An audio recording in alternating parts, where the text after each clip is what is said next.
بسم اللہ الرحمن الرحیم۔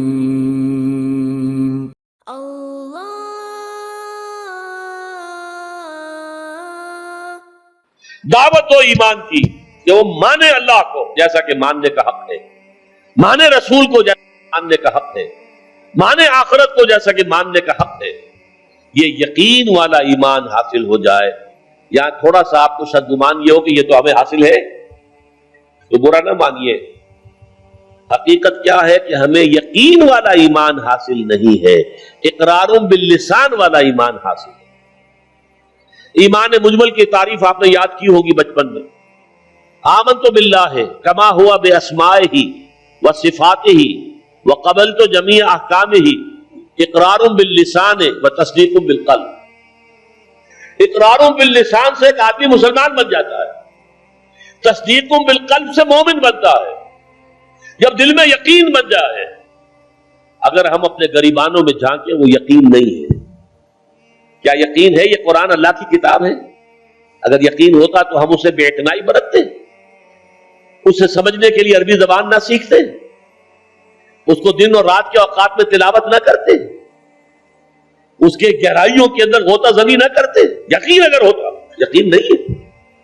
یقین پیدا کرے ناداں یقین سے ہاتھ آتی ہے، وہ درویشی کے جس کے سامنے جھکتی ہے فقوری۔ یقین بہت بڑی شے ہے، بہت بڑی شے ہے، بہت بڑی شے ہے، لیکن یہ کہ اس کو پیدا کرنا پڑتا ہے، اور اس کا منبع اور سرچشمہ یہ قرآن مجید۔ مولانا ظفر علی خان کا شعر ہے بڑا پیارا، وہ جنس نہیں ایمان جسے لے آئے دکان فلسفہ سے، ڈھونڈے سے عاقل کو یہ قرآن کے سپاروں، قرآن کے سپاروں میں غوطہ زنی کرو، تدبر کرو۔ افلا یتدبرون القرآن ام علی قلوب اقفالها، تو دل میں یقین پیدا ہو۔ اچھا، اس یقین کی علامت کیا ہوگی کہ یقین پیدا ہو گیا ہے؟ یقین کی علامت عمل۔ شریعت کے جس حصے پر آپ عمل کر سکتے ہیں، چاہے مشکل ہو، تکلیف آئے، فاقہ آ جائے، لیکن کر سکتے ہیں، اس پر عمل لازم ہے کرنا۔ وہ حصہ کہ جس پر آپ نہیں کر سکتے، میں یا آپ چور کا ہاتھ نہیں کاٹ سکتے جب تک کہ نظام نہ بدلے، قانون نہ بدلے۔ میں یا آپ یا ہم سب مل کر بھی یہاں کسی زانی کو رجم نہیں کر سکتے جب تک کہ قانون نہ بنے اور عدالتی نظام کے تحت جو ہے اس کا فیصلہ نہ ہو۔ ان چیزوں کو تو ہم نہیں کر سکتے، لیکن جو کام ہم کر سکتے ہیں، سود سے براہ راست تو ملوث نہ ہو، اپنے گھروں میں پردہ تو قائم کرے، اپنی معاش میں سے حرام شے تو نکال دے، فرائض تو ادا کرے، نماز، روزہ، حج، زکات۔ یعنی دین کے جس حکم پر ہم عمل کر سکتے ہو، چاہے اگر آپ شرعی پردہ نافذ کریں گے لوگ کہیں گے دقیانوسی ہیں، یہ اگلے وقتوں کے ہیں، یہ لوگ انہیں کچھ نہ کہو۔ آپ کا سوشل بائیکاٹ بھی ہو سکتا ہے، آپ کو اپنے بچوں کے رشتوں کے لالے پڑ سکتے ہیں، ان کے ہاں کون کرے؟ یہ لوگ جو ہے یہ تو ان کے آپ شرعی پردہ، یہ سارا کچھ ہوگا، لیکن کر سکتے ہیں آپ۔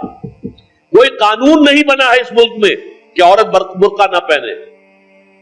کسی نے قانون بنایا؟ پھر اگر اتارا تو کس نے اتارا؟ خود اتارا نا ہم نے۔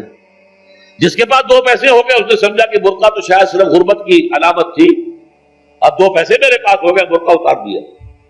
چادر آ گئی، پھر چادر اتنی، دوپٹہ رہ گیا، پھر وہ دوپٹہ بھی صرف رسی بن کر گلے کے اندر پڑ گیا۔ اللہ اللہ خیر صلی اللہ۔ یہ سارا کچھ ہو رہا ہے کہ نہیں ہو رہا ہے؟ کون کر رہا ہے؟ ترکی کے اندر تو قانون کرایا گیا، یہاں تو کسی نے قانون نہیں کرایا، یہاں تو ہم خود کر رہے ہیں۔ تو پہلا مرحلہ جو ہے ایمان یقین والا، اس کا ثبوت یہ ہوگا کہ شریعت کے جن احکام پر عمل کیا جا سکتا ہے ان پر لازماً کیا جائے۔ اگر یہ بھی نہیں ہے تو گھر بیٹھیے، پھر اسلام کا نام نہ لیجئے، اسلام کے غلبے کی جد و جہد کا دعویٰ نہ کیجئے، اسلام کو بدنام نہ کیجئے، اس لیے کہ اگر اپنی ذاتی عمل کیے بغیر آپ یہ کریں گے تو آپ اسلام کو بدنام